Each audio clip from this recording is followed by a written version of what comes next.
No primeiro vídeo da nossa série sobre o pensamento de Antônio Gramsci, apresentamos as diferentes edições que estão disponíveis para as pessoas interessadas em estudar ou simplesmente conhecer os cadernos do cárcere. Nós vamos falar neste vídeo a respeito da leitura destes cadernos. Como já havia alertado, não é um empreendimento simples. Creio que por duas razões principais.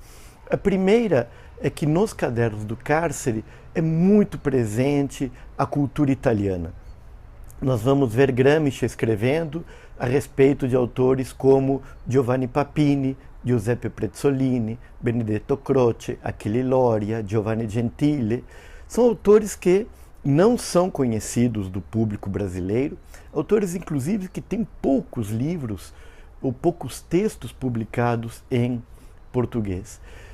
A ausência de uma familiaridade com esta cultura e um conhecimento destes autores dificulta muito para o leitor brasileiro uma compreensão mais aprofundada a respeito dos cadernos do cárcere e pode vir a desestimular a leitura. Mas há maneiras de contrarrestar este problema. O segundo empecilho à leitura dos cadernos do cárcere diz respeito ao caráter fragmentário das notas. Como nós vimos, Gramsci faz anotações nos seus cadernos a respeito de uma pluralidade de temas, às vezes sobre vários temas em um mesmo caderno. E este caráter fragmentário torna difícil, muitas vezes, aprender o caráter orgânico da reflexão gramsciana. Mas também aqui há maneiras que nos permitem acessar este texto de uma maneira, creio que, mais simples e mais efetiva. Eu vou apresentar aqui três maneiras. Elas diferem em seus graus de dificuldade e nos objetivos que o leitor pode ter em mente.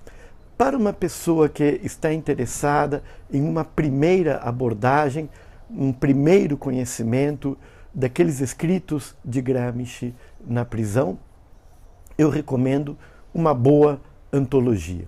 Nós temos uma publicada em português que foi organizada por Carlos Nelson Coutinho.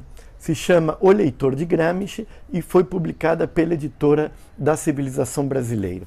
Além de reunir alguns textos do período pré-carcerário, Carlos Nelson selecionou notas dos cadernos do cárcere e as organizou tematicamente.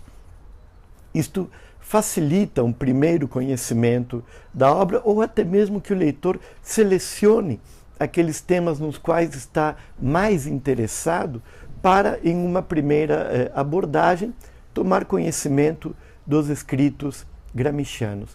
Se o objetivo é um conhecimento mais aprofundado, eu recomendo um outro caminho, que é o da leitura dos cadernos do cárcere, em particular dos cadernos especiais.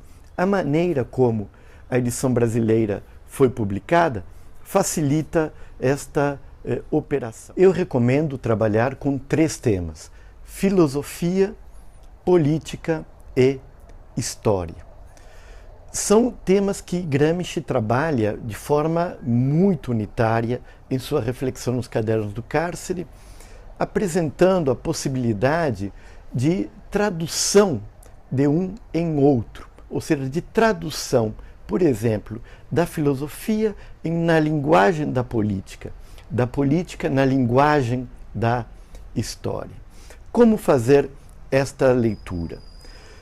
Nós podemos selecionar os cadernos especiais, que é onde Gramsci concentra de maneira mais acabada a sua reflexão. Nós poderíamos começar com os cadernos 10 e 11, dedicados à filosofia. O 10, a filosofia de Benedetto Croce. O 11 traz uma introdução ao estudo da filosofia e uma crítica ao manual de Bukharin. A seguir, poderíamos passar para a política e uma leitura do caderno 13, dedicado por Gramsci a Maquiavel. Poderíamos avançar com o estudo do caderno 12 e a questão dos intelectuais, de modo a introduzir o caderno número 19, dedicado ao Risorgimento italiano. Então nós teríamos, pela ordem que eu considero a mais interessante, o caderno número 11, o caderno número 10, o caderno número 13, o caderno número 12 e o caderno número 19. Com isso, poderíamos ter uma apreciação bastante ampla do pensamento de Antônio Gramsci, cobrindo os principais temas de sua reflexão no cárcere. E desta maneira, o estudo dos cadernos especiais, na sua completude, nos permitiria aprofundar o nosso conhecimento da reflexão gramsciana.